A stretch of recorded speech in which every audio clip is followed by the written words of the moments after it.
Good evening, ladies and gentlemen. You are watching and listening to Historian Radio's Echoes of the News, and I am Muhammad Hussain Qazi, and these are today's headlines from the past. On this day, the 1st of December in 1640, the Spanish were driven out of Portugal and the country regained its independence as the Kingdom of Portugal. This would be a significant moment in the development of the Portuguese nation as a self sufficient, independent country. Moving forward, on this day in 1768, the Royal Academy of Arts was formed in London. This is one of the most pristine and one of the most, well, if pristine is not the right word, then one of the most significant academies for the training of artists in the United Kingdom and the world. It produces some of the world's greatest artists to this day. Continuing on this date, in 1939, on the subject of great art, actually prior to that, many of you in our audience may remember that we were discussing the election of the first female member of parliament in the United Kingdom.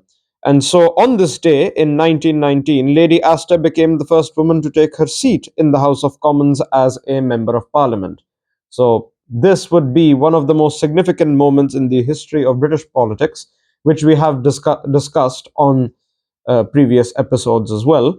This incident would change the course of English politics for the better to this day. And continuing on this date, in 1939, the world premiere in New York of Gone with the Wind, starring Clark Gable and Vivien Leigh, took place. Gone with the Wind is one of the most famous films in the history of the classic age of Hollywood. It, yes, is also one of the most famous books as well. But the film has earned a global repute to this day, just as the book did in its time. Moving forward, on this day in 1942, the Beveridge Report, written by Sir William Beveridge, proposed a welfare state for Britain. This would be a significant moment in the history of the English state, because England enjoys a semi-welfare state-like system to this day. And so without the Beveridge Report, written by Sir William Beveridge, perhaps the face of the English state or the British state would be very different today.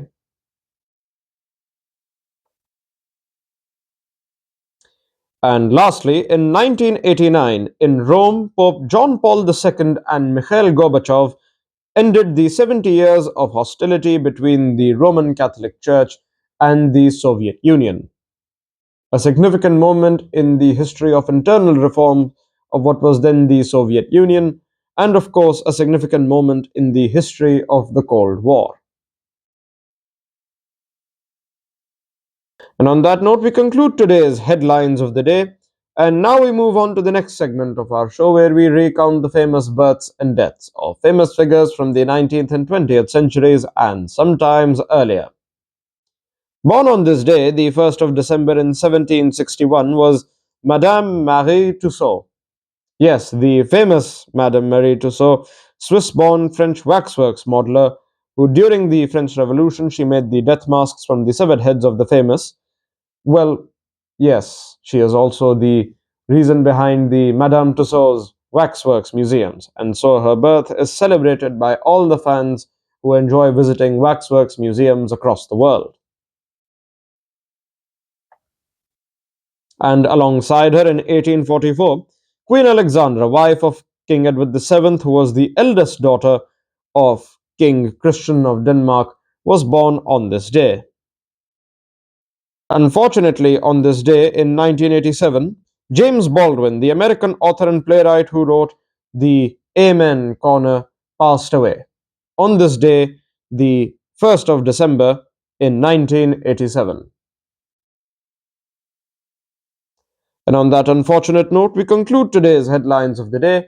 You are watching and listening to Historian Radio's Echoes of the News, And I am Muhammad Hussain Qazi, and these were today's headlines as history first heard them.